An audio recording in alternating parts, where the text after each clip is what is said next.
आज जब मैं स्पेन आया हूं तो स्पेन में युवा वर्ग के खिलाड़ियों के लिए खास करके बदलते दौर में माननीय प्रधानमंत्री श्रीमान नरेंद्र मोदी जी ने जिस ढंग से खिलाड़ियों के लिए सुविधा जुटाने के साथ साथ अंतर्राष्ट्रीय स्तर के खिलाड़ी हमारे यहाँ तैयार हो, एशियाड हो, ओलंपिक हो या और कोई टूर्नामेंट हो, हमारी प्रतिभाओं को पर्याप्त मौका मिले, खेल के अवसर मिले।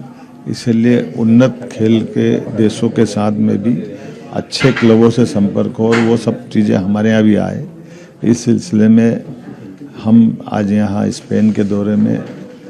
मैड्रिड में आज मैं ला लीगा फुटबॉल के सुप्रसिद्ध संस्थान में आया हूँ, जहाँ कई प्रकार के ये देश के खिलाड़ियों के लिए अलग अलग एमओयू करके उनको ट्रेन करना, सुविधाओं में मददगार बनना, अच्छी प्रतिभाओं को छांट करके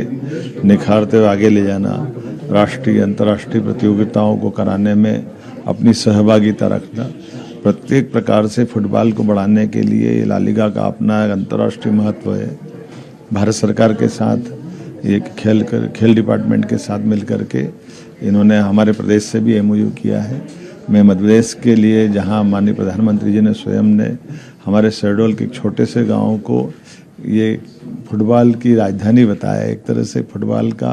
अंतर्राष्ट्रीयकरण करने की दिशा में वहाँ पूरा गांव खेलता है और केवल वहाँ नहीं, पूरे प्रदेश में कई जगह फुटबॉल की बहुत अच्छी प्रतिभा है। ऐसे में फुटबॉल के स्टेडियम अच्छे बने,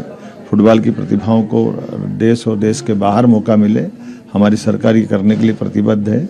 सभी खेलों को बढ़ावा देते हुए एक एक करके जहाँ जिसकी संभावना है हम उसमें लगातार बजट भी दे रहे हैं, ध्यान भी दे रहे हैं और राष्ट्रीय अंतर्राष्ट्रीय स्तर से उनका कैसे मान सम्मान बढ़े इस पे काम कर रहे हैं। मुझे इस बात की प्रसन्नता है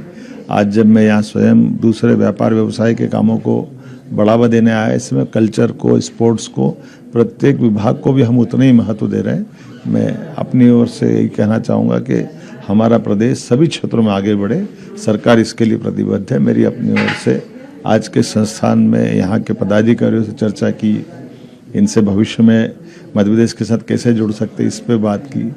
स्किल अच्छे तैयार करें बच्चे, हमारे खिलाड़ी स्पोर्ट्स के अच्छे तैयार हो जाए, सुविधाओं को कैसे विकसित करें, बहुत सारे प्रकार से हम इस संभावना पे काम कर रहे हैं।